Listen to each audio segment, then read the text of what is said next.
கூட்டத்திற்கு புதிதாக பொறுப்பேற்று கொஞ்சம் மெதுவா பேசுங்க. ஓய்வு பெற்ற அலுவலர் சங்கத்தினுடைய மாநில தலைவராக ஆசிரியர் பணியை மிக சிறப்பாக பணியேற்று நமது புதுக்கோட்டை மண்ணிற்கு குறிப்பாக கரமக்குடி பகுதிக்கு பெருமை சேர்த்திருக்கின்ற இந்த பேரவை விழாவுக்கு தலைமையை நடத்தி கொண்டிருக்கின்ற மாநில தலைவர் மரியாதைக்குரிய ஐயா சிவ திருமேனிநாதன் அவர்கள் மற்றும் இந்த விழா நடைபெறுவதற்கு முக்கியமாக காரணமாக இருந்தது 2 மாத காலத்துக்கு முன்பாகவே இடத்திலே தேதியை கேட்டு இந்த தேதியை குறித்து வைத்துக் கொள்ளுங்கள், சனிக்கிழமையிலான நடைபெறுகிறது, தவறாமல் நீங்கள் இந்த விழாவுக்கு வந்துவிட வேண்டும் என்று எங்களிடத்தில் அன்போடு வேண்டுகோள் வைத்து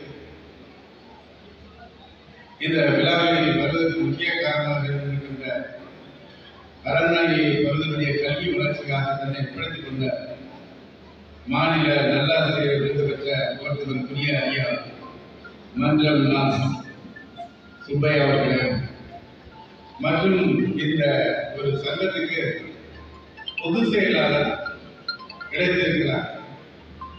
நாம் அப்படி ஒருத்தர் பார்க்கவே முடியாது. ஒரு அருமையான ஒரு மிகச்சிறந்த மனிதர். நம்முடைய வாழ்க்கையில் அப்படி ஒருத்தர் நான் சந்தித்ததே கிடையாது.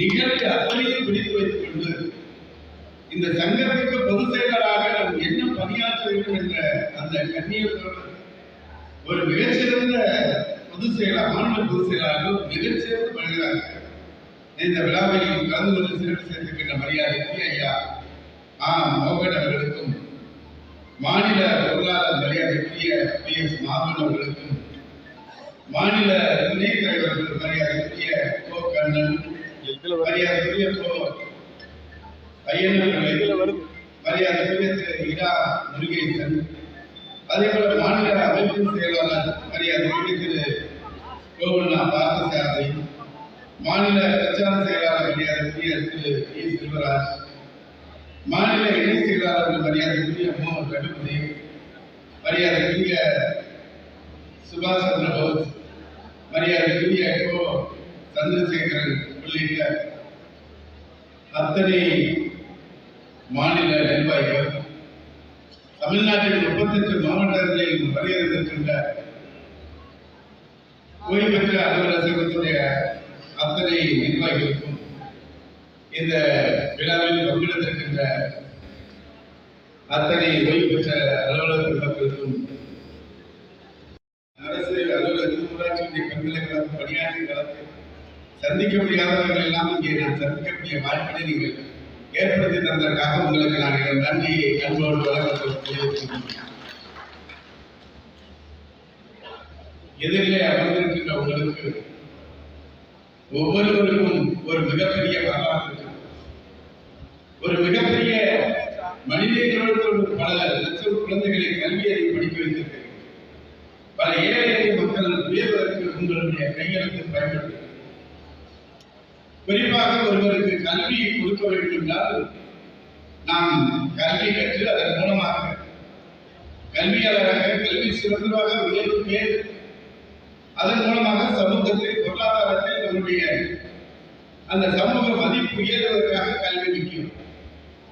அதை தாண்டி உலகத்துக்கும் நாம் சென்று பெருமையோடு செல்வதற்கு கல்வி மிக முக்கியமானது. அந்த அடிப்படையில் தான் பாரதியுடைய வாக்குக்கேற்ப கல்வியில் சிறந்த தமிழ்நாடு, புகழ் கம்பன் பிறந்த தமிழ்நாடு, வள்ளுவன் தன்னை வள்ளுவன் தன்னை இந்த உலகத்துக்கு தந்து வாழ்ந்து கொண்ட தமிழ்நாடு என்று பாரதியை குறிப்பிட்டு சொன்னதற்கேற்ப இந்தியாவில் இருக்கின்ற மாநிலங்களில் தமிழ்நாடு கல்வியை சேர்ந்த மாநிலமாக இருக்கிறது. அப்படி கல்வி பெற்று நாம் வெளியே வருகின்ற பொழுது நாம் ஏற்கக்கூடிய பணிகள் வெவ்வேறு. ஒரு டாக்டரானால் அவர் உயிர்களை காப்பாற்றக்கூடிய பணி, அது பொறியாளரானால் அவர் ஏதோ ஒரு கட்டிடக்கலையை சிறந்து வரக்கூடிய பணிகள். அவங்க மேற்கொள்கின்ற பணியை பொறுத்து அவருடைய செயல்பாடுகள் வேறுபடுகிறது. அது தனி மனிதர்களுக்காக பயன்படுகிறது. ஆனால் நீங்கள் ஆற்றிய பணி கல்வியாளர்களை மிகச்சிறந்த அறிசிறந்த சான்றோர்களை உருவாக்கின பணி. அதேபோல அரசு அலுவலராக நீங்கள் பணியாற்றுவது உங்களுடைய கையெழுத்து போடப்படுகின்ற ஒவ்வொரு கையெழுத்தும் ஏதோ இங்கே இருக்கின்ற வெளிநிலை இருக்கின்ற அடித்தட்டு மக்களுக்காக அவர்கள் வாழ்க்கையை உயர்வதற்கு அடித்தளமாக இருக்கிறது. கல்வியின் பெருமையும் சிறப்பும் இதுதான். அந்த சிறப்பு வாய்ந்த கல்வியை கொண்டு இந்த தமிழ் சமுதாயத்திற்கு நீங்கள் அளவற்ற பணியை சிறப்பாக பணியாற்றி இன்னைக்கு ஓய்வு பெற்றிருந்தாலும் இந்த அளவுக்கு ஒன்று கோடி இருக்கின்றீர்களே, அந்த ஒன்று கோடி ஒற்றுமையாக இருக்கின்ற உங்களுக்கு இந்த வணக்கத்தை எனது புதுக்கோட்டை மாவட்டத்திற்கு சார்பாக மாநில தமிழ்நாடு முதலமைச்சர் திராவிட மாடல் ஆட்சியுடைய நாயகர் 7 தினங்களுக்கு முன்பு சென்னையில நமது மாண்புமிகு தமிழ்நாடு முதலமைச்சர் அவர்கள் கல்வியில் சிறந்த தமிழ்நாடு என்ற தலைப்பில் ஒரு மிகச்சிறந்த ஒரு விழாவினை நடத்தினார். அதில் தெலுங்கானா முதலமைச்சர் மாண்புமிகு ரேவந்த் ரெட்டி அவர்கள் கலந்து கொண்டு இந்த ஆண்டு தேர்வு செய்யப்பட்ட தமிழ் முதல்வர் புதுமை பெண் பெற்ற திட்டத்திற்கான அந்த பயனாளிகளுக்கான அந்த ரூபாய் வழங்குகின்ற விழாவை தொடங்கி வைத்து அதையெல்லாம் நாம் பார்த்தோம். அது நடைபெறுகின்ற பொழுது நமது தெலுங்கானா முதலமைச்சர்களுக்கு யாருக்கு பாராட்டு தெரிவித்தார் என்றால் தமிழ் முதல்வன் நான் முதல்வர் திட்டம் புதுமை பெண் திட்டத்தை சிறப்பாக செயல்படுத்திய அரசு அலுவலர்களை மேலேயே பாராட்டியவர் தமிழ்நாடு முதலமைச்சர் என்பதை நான் உங்களுக்கு மகிழ்ச்சியோடு தெரிவித்துக் கொள்கிறேன். இன்றைக்கு இந்தியாவில் சிறந்த மாநிலமாக தலை சிறந்த மாநிலமாக தமிழ்நாடு பொருளாதாரத்தில் கல்வியில் எல்லா இடத்திலும் நம்பர் 1 இடத்தில் இருக்கின்றால் அதற்கு அரசு ஊழியர்கள் ஆசிரியர்கள் மக்கள் முக்கியம் என்பதை நம் உணர்ந்துதான் நம் முதலமைச்சர் அவர்கள் இன்றைக்கு நமது அரசு அலுவலர்களை பாராட்டுகிறார். சரி, இந்த ஓய்வுற்ற அலுவலர்கள் இங்கே இருக்கின்ற எதிலே இருக்கின்ற உங்களுடைய கோரிக்கைகள் அத்தனையும் இங்கே விலக்கி சொன்னார். குறிப்பாக பென்ஷன் பற்றி குறிப்பிடுகிற போது அது 80 வயதுக்கு மேல் இருக்கின்றவர்களுக்கு 20% அதிகப்படுத்தி கொடுத்தவர் முத்தமிழ் தலைவர் கலைஞர் அவர்கள். அதை பெற்றுத் தந்தவர் இன்றைய தமிழ்நாடு முதலமைச்சர் அன்றைய துணை முதலமைச்சர் தலைவர் தளபதி அவர்கள் பெற்றுக் கொடுத்தார்கள் என்று நமது ஐயா செம்மணி அவர்களும் ஐயா மோகன் அவர்களும் ஐயா மன்றன் சுப்பையா அவர்கள் சொன்னார். உண்மைதான். அன்றைய இருந்த நிதிநிலைக்கு ஏற்ப நிதிநிலைக்கு தலைவர் அவர்கள் அரசு ஊழியர்கள் ஆசிரியர்கள் மக்கள் வைத்த கோரிக்கையெல்லாம் தலைவர் கலைஞர் அவர்கள் உடனுக்குடன் நிறைவேற்றினார். உங்களுக்கு தெரியாத ஒன்றுமல்ல, கடந்த 10 ஆண்டுகள் என்ன நடந்தது உங்களுக்கு தெரியும். நம் முதலமைச்சர் எப்படிப்பட்ட நெருக்கடியான சூழ்நிலையில் ஆட்சி பொறுப்பேற்றார் என்பது தெரியும். ஆனால் இன்றைக்கு அதை கடந்து பல்வேறு திட்டங்களை வெற்றிகரமாக செயல்படுத்த அப்படிப்பட்ட திட்டங்களில் இந்த பென்ஷனை பொறுத்த வரைக்கும் நம்ம சங்கத்துடைய நிர்வாகிகள் ஐயா திருமணி நானும் ஐயா மோகன் அவர்கள் சொன்னது என்னென்றால் இது 70 வயது நினைவு அடைந்தவர்களுக்கு 10% பிரிச்சு கொடுக்கணும் அப்படிங்கிற கோரிக்கை தமிழக முதலமைச்சர் தெரியப்படுத்த வேண்டும் சொன்னால் ஏற்கனவே சந்தித்து பேசியிருக்கிறார். நமது மாநில உறுப்பினர் திருச்சி சிவாவோடு சேர்ந்து நமது சங்க நிர்வாகிகள் அண்ணா அறிவாலயத்தில் தமிழக முதலமைச்சர் சந்தித்து அந்த மனுக்களை வாங்கியிருந்த செய்தியும் சொன்னார். என்னிடத்திலே தெரிவித்த இந்த மனுக்களின் அடிப்படையில் நேற்றைக்கு முதல் நாள் நான் தமிழ்நாடு முதலமைச்சரோடு விழாவில் பங்கேற்றேன். நேற்றைய தினம் நமது தமிழ்நாடு முதலமைச்சர்களை சந்தித்து தமிழ்நாடு முழுவதும் இருக்கின்ற பிற்படுத்தப்பட்டவர் விடுதி, அதே மாதிரி மிகவும் பிற்படுத்தப்பட்டவர் விடுதி, அதனால் நமது முதலமைச்சர் பெயர் மாற்றம் செய்து ஜாதி அடையாளங்கள் இல்லாதது சமூக நீதி விடுதிகள் என்று இன்றைக்கு அந்த விடுதியை மாற்றி காட்டிய தலைவர் தமிழ்நாடு முதலமைச்சர் என்பதை ஜாதி அடையாளங்கள் இருக்கக்கூடாது கல்வி நிலையை மாற்றி அந்த அடிப்படை தமிழ்நாட்டில் இருக்கின்ற பல்வேறு அந்த சமூக நீதி விடுதிகள் சேதமடைந்திருக்கிறது, அதை புதுப்பிக்க வேண்டும் என்று கோரிக்கை. இந்த ஆண்டு புதிய கட்டடங்களுக்காக 100 கோடி ரூபாய் ஒதுக்கீடு, 150 கோடி ரூபாய் ஒதுக்கீடு செய்திருந்தார். இந்த 4 ஆண்டு காலத்தில் இந்த தான் அதிகமாக புதுப்பிப்பதற்காக ஒரு 30 கோடி ரூபாய் ஜீவோ போட்டு வேலை இருக்கு. இன்னும் நிறைய விஷயம் மறுதல் இருக்கு அப்படின்னு முதலமைச்சர் கேட்டப்போ இன்றைக்கு 50 கோடி ரூபாய்க்கு உடனடியாக அதற்கான பொறுப்புகளை தயார் செய்யுங்கள், உடனடியாக அதை அரசாங்கத்திலிருந்து அதை நிறைவேற்ற வேண்டும் என்று முதலமைச்சர் இன்றைக்கு எங்களிடத்தில் அதிகாரிகள் சொல்லியிருக்கிறார். அந்த பணிக்காக சொல்லி அந்த அடிப்படையில் ஒரு கோரிக்கை மனுக்களை முதலமைச்சரை விரைவில் சந்திக்கின்ற பொழுது நமது தமிழ்நாடு முதலமைச்சர்களுக்கும் தமிழ்நாடு துணை முதலமைச்சர்களுக்கும் உங்களுடைய கோரிக்கையை கொண்டு சேர்ப்பேன் என்ற உறுதியை நான் உங்களுக்கு தெரிவித்துள்ளேன். புதுக்கோட்டையில் இருக்கிற அந்த நடைபயிற்சி நண்பர்கள் நண்பர்கள் அங்கே இருக்கிற நாங்கள் மரங்கள்லாம் நடவடிக்கை வச்சிருக்கோம். அதெல்லாம் 15 வருடத்துக்கு மேல ரொம்ப வளர்ந்துருக்கு அப்படின்னு சொல்லிட்டு அதை வந்து ஒவ்வொரு மரத்துக்கும் அந்த பொட்டானிக்கல் நிறமோடு சேர்த்து அந்த மரங்களை பெயர் ஒவ்வொரு மாணவர்களும் பேர் சொல்றதுக்கு அந்த நிகழ்வுக்கு வர வேண்டும் என்று அழைத்தார். சரி, நானும் வந்து விடுகிறேன் என்று சொன்னேன். அப்பொழுது எல்லோரையும் அழைப்பிட்டு வருகிறார். நான் ஓய்வு பெற்ற ஆசிரியர் தான். அவர் சொன்னது இதுதான் சொன்னார். இந்த பென்சில் சம்பந்தமா கொஞ்சம் முடிவெடுத்து எங்களுக்கு செயல்படுத்துங்க என்று சொல்லிவிட்டு நிறைய பேசிக் கொண்டிருக்கோம். அதையும் நான் தலைவரிடத்தில் தெரியப்படுத்துகிறேன் என்பதை நான் தெரிவித்துக் கொள்கிறேன். அதே மாதிரி நம்ம முதலமைச்சர் அவர்கள் ஒரு செப்டம்பர் 15 அண்ணா பிறந்தநாள் செப்டம்பர் 15 ஒரு அருமையான திட்டத்தை தமிழ்நாடு முழுவதும் தலைவர்கள் தொடங்கி வைத்தார். நான் 4 ஆண்டு காலத்தில் பல்வேறு அரசு விழாக்களில் அரசு நிகழ்ச்சிகளில் நான் கலந்து கொண்டிருக்கிறேன். மகிழ்ச்சியோடு செல்வோம், மகிழ்ச்சியோடு தெரிகிறோம். ஆனால் செப்டம்பர் 15 தலைவர் நிறைவேற்றிருந்த ஒரு திட்டத்தை தலைவர் சென்னையில் தெரிவித்தார். நாங்கள் புதுக்கோட்டையில் கலந்து கொண்ட விழாவில் நானும் நமது இயற்கை வளர்ச்சித்துறை அமைச்சரும் அந்த நடைமுறையோடும் நமது மாவட்ட ஆட்சியர் இந்த விழாவில் கலந்து கொண்டோம். அது என்ன திட்டம் என்றால் அன்பு கரங்கள் என்ற திட்டம். அந்த அன்பு கரங்கள் திட்டத்தை பற்றி உங்களுக்கு தெரிந்திருக்கும்.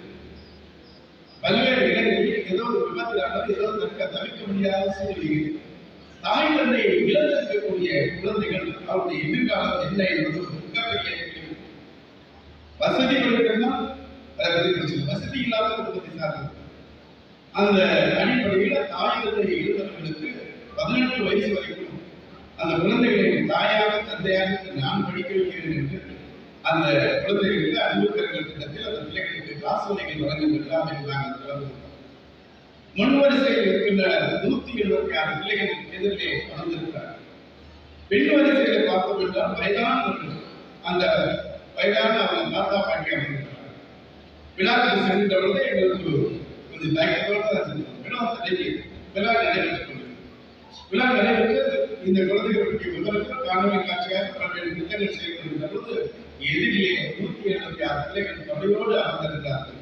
அவர்கள் முகத்தை நாம் பார்க்கின்ற போது யாருடைய முகத்திலும் சிரிப்பே, எல்லோருடைய முகத்திலும் கவலை குறையோடு போயிருந்தது.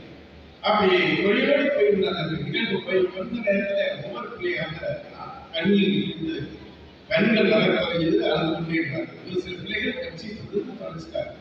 ஒரு சில பிள்ளைகள் தன்னுடைய தலையை கீழே கொடுத்து கொண்டு அந்த துன்பத்தை கடந்து செல்லக்கூடிய நிலையை பார்த்தோம் என்றால் அப்படிப்பட்டவர்களுக்கும் அந்த குழந்தைகளுக்கும் பாதுகாக்க வேண்டும் என்று மனிதநேயத்தோடு நேசிக்கின்ற முதலமைச்சர் தான் நமது மாண்பு தமிழ்நாடு முதலமைச்சர் என்பதை நான் மனிதநேயத்திற்கு ஒரு எடுத்துக்காட்டான தலைவர் தான் இந்த மண்ணை ஆட்சி செய்கிறார் என்பதை நான் தெரிவித்துள்ளேன்.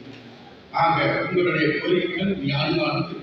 உண்மையாலுமே இருக்கிற ஐயா மோகன் அவர்கள், ஐயா திருமணிநாதன் அவர்கள் இன்னொரு முறை வாய்ப்பு தலைவரையும் வந்து தமிழ்நாடு துணை முதலமைச்சர் சந்திப்பதற்கான வாய்ப்பை ஏற்படுத்தி தருவோம்.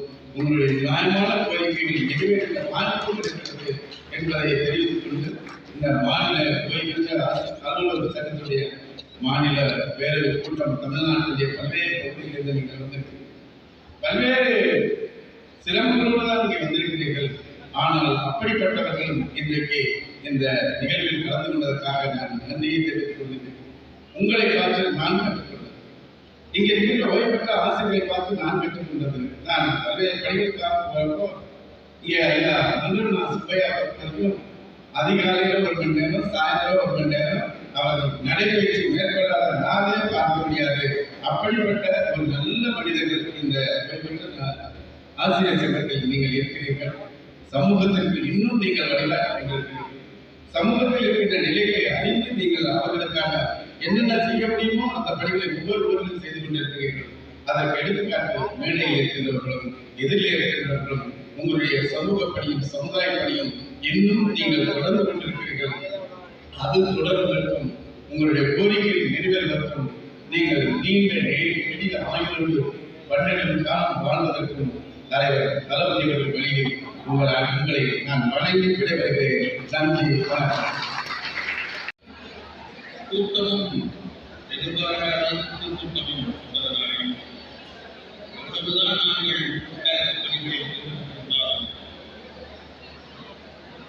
வழக்கமாக இந்த ஆண்டு வரை வழிவதை பார்க்கும்போதும் கையெழுத்து வாங்குவதும் கையெழுத்து கொண்ட பதிவுகளை அனுப்புவதும் என்ற நடைமுறை இந்த முறை முறையாக நமது மக்களுக்கு இதெல்லாம் நாளையே டிஸ்ட்ரிபியூட் பண்ணிக்க வேண்டியது ஒவ்வொரு பேரவை உறுப்பினர் மாவட்ட நிர்வாகிகளுக்கும் கொடுக்க வேண்டும். உடனுடைய ஆண்டு கணக்குகள் அறிக்கையும் பொதுச்சாருடைய அறிக்கையும் ஏற்படுத்த கொடுக்கப்படும். ஆனால் இதுவரை கொடுக்காமலே நாங்கள் பேசுவோம். இது கடந்த ஆண்டை கொடுக்கப்பட்டார். வித்தியாசமாக இருக்கிறது. நேரம் பண்ணியிருக்கிறோம். மதியம் உணவுக்கு பிறகு மாவட்ட பொறுப்பாளர்கள் பேசுகிற போது மாவட்டத்தினுடைய இடையை எண்ணிக்கைக்கு ஏற்ப உணர்வுடைய பொதுச்சார அறிக்கையும் அவர்கள் படைக்கப்படும். அவர்கள் இந்த மாவட்டத்தினுடைய நிர்வாகிகளுக்கும் பொறுப்பாளர்களுக்கும் கொடுக்க வேண்டும் என்று கேட்டுக்கொள்கிறேன். இன்னொன்று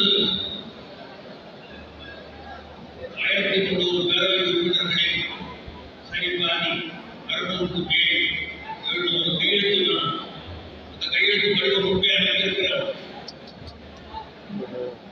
அதில் 20 மாவட்டங்கள் கொடுத்திருக்கிறார்கள். இன்னும் 12 மாவட்டங்களுக்கான பட்டியல் படிக்கிறேன். இந்த நிகழ்ச்சியோட ஒரு பகுதி வெற்றி முதல்வர் உள்ளூர் வெற்றி என்ன பேரவை கையெழுத்து எனக்கு முக்கியம். அடுத்த கட்ட ஒரு ஆண்டுக்கான திட்டங்கள் என்ன செய்ய போகிறோம் என்பதற்கு பேச வேண்டும். கருத்தை முடிவெடுக்க வேண்டும். நிர்வாகிகள் கூட்டம் நடைபெற்று முடிந்திருக்கிறது. முடிவெடுக்க அதை பற்றி மதியம் சொல்கிறேன். அறிக்கை மதியம் கொடுக்கப்படும். அதை நீங்கள் கருத்து பின்னாடி தெரிஞ்சுக்கணும். சொல்கிற விஷயங்களை மட்டும் நாங்கள் அறிந்து கொள்ளுங்கள். பொதுவாக பேருக்கு கட்சி கிடைக்கும் படிங்க மூணாவது பேரவை காமத்து சமயத்தில் மாவட்டத்தில் கைவிடுகிறது. 21க்கு பிறகு 4 ஆண்டுகளில் மீண்டும் ஒரு பேரவை பாராட்டப்பட்ட விஷயம்.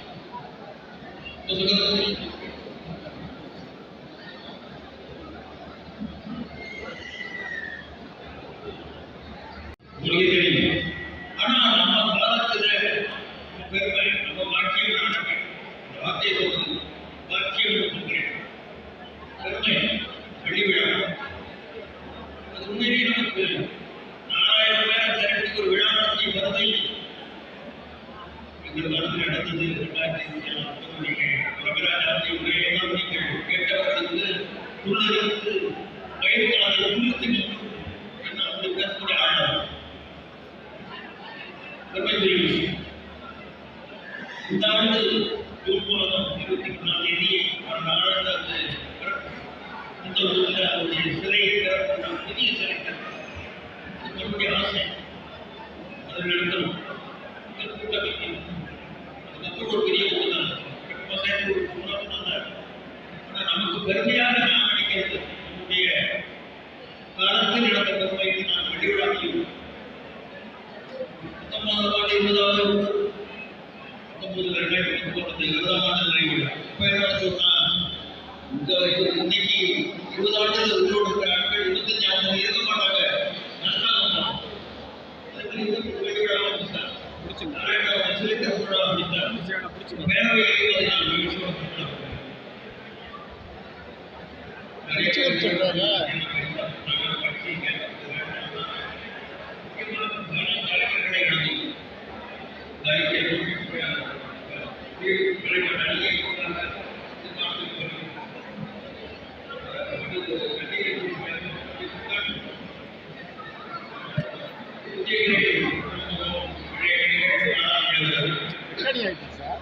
நீங்க உட்காந்து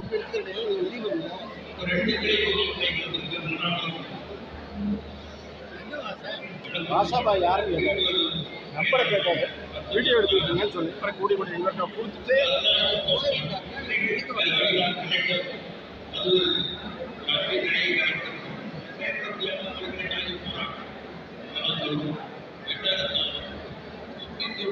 கிடையாது.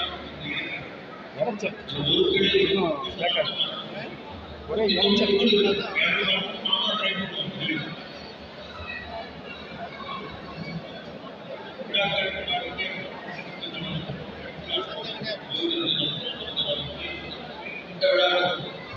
நீங்கள் ரெக்கார்டிங் கேட்காது. இந்த